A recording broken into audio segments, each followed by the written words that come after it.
नमस्कार, आप देख रहे हैं राष्ट्रीय हिट टीवी। आपके साथ मैं हूं अंकिता। तारीख 7 अक्टूबर 2023। इजराइल में सब कुछ सामान्य था, यहां तक कि इजराइल और हमास के बीच रिश्ते भी पटरी पर आते दिख रहे थे। अचानक इजराइल के ऊपर पैराट्रूपर मंडराने लगते हैं।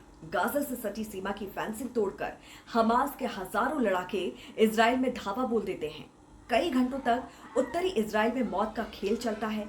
चुन चुनकर इजरायली नागरिकों को निशाना बनाया जाता है। जमीन और आसमान से हमला बोला जाता है, जिसमें 1200 लोगों की मौत हो जाती है और हमास करीब 250 इजरायली नागरिकों को बंधक बनाकर वापस सीमा पार कर लौट जाता है। ये किसी हॉलीवुड फिल्म की तरह घटित हुआ, लेकिन जो खूनी मंजर था वो आंखों से देखा नहीं जा सकता था। इस हमले के बाद इजराइल ने हमास को जड़ से मिटा देने की कसम खाई। हमास चीफ इस्माइल हानिया पर इजराइल पर हुए हमले की साजिश रचने का आरोप था और उसे मारने के लिए इजराइल ने दिन रात एक कर दिया था। बदले की ये कसम इजराइल ने 9 महीने बाद पूरी की है। हमास चीफ इस्माइल हानिया को मार गिराया गया। सबसे बड़ी बात यह है कि हमास चीफ इस्माइल हानिया को फिलिस्तीन, गाजा, कतर में नहीं बल्कि ईरान में मारा गया है। IRGC यानी कि ईरान के इस्लामिक रिवॉल्यूशनरी गार्ड कॉर्प्स ने खुद इसकी पुष्टि की है। इतना ही नहीं, 24 घंटे के भीतर इजराइल ने 2 बदले पूरे किए। इजराइल ने इससे पहले बैरूत में हिजबुल्लाह के कमांडर फुआद शुकर को ढेर कर दिया। गोलन हाइट्स के मजदूल शम्स में हुए हमले के पीछे इजराइल ने हिजबुल्लाह को जिम्मेदार ठहराया था। तो वहीं इस्माइल हानिया तेहरान में ईरानी राष्ट्रपति के शपथ ग्रहण समारोह में शामिल होने पहुंचा था, लेकिन इजराइल ने तेहरान में मिसाइल से हमला कर उस घर को ही उड़ा दिया जिसमें हमास चीफ ठहरा हुआ था। 24 घंटे के भीतर 2 बदले लेने के बाद इजराइल ने कहा कि दुनिया अब पहले से थोड़ी बेहतर हुई है। अब आपको बताती हूं कि इस्माइल हानिया आखिर कैसे इजराइल का जानी दुश्मन बना। दरअसल इस्माइल हानिया का जन्म 1962 में गाजा के एक रिफ्यूजी कैंप में हुआ था। संयुक्त राष्ट्र राहत और कार्य एजेंसी के द्वारा संचालित होने वाले स्कूलों में हानिया ने बचपन में पढ़ाई की।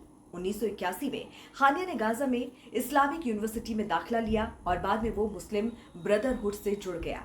साल 1988 में इस्माइल हानिया फिर हमास से जुड़ गया। 1989 में इजराइल ने हानिया को 3 साल के लिए कैद कर लिया था। इसके बाद उसे हमास के कई नेताओं के साथ मार्ज अल जुहूर निर्वासित कर दिया गया था। ये इजराइल और लेबनान के बीच एक नो मेंस लैंड है जहां वो 1 साल तक रहा। निर्वासन पूरा होने के बाद हानिया गाजा लौट आया और उसे 1997 में हमास आंदोलन के आध्यात्मिक नेता शेख अहमद यासीन के कार्यालय का प्रमुख नियुक्त किया गया। 1997 में हानिया को हमास का चीफ बनाया गया था। इसके बाद से उसका हमास और फिलिस्तीन में वर्चस्व बढ़ता गया। हमास ने 2006 के फिलिस्तीनी चुनावों में जीत हासिल की और हानिया को फिलिस्तीन का प्रधानमंत्री बनाया गया। हालांकि फिलिस्तीनी अथॉरिटी के अध्यक्ष महमूद अब्बास ने 14 जून 2007 को हानिया को उसके पद से बर्खास्त कर दिया। उस समय चल रहे फतह हमास संघर्ष के कारण हानिया ने अब्बास के आदेश को मानने से इनकार कर दिया और वो गाजा में प्रधानमंत्री बना रहा। इस्माइल हानिया 2006 से 2017 तक गाजा में हमास का लीडर रहा।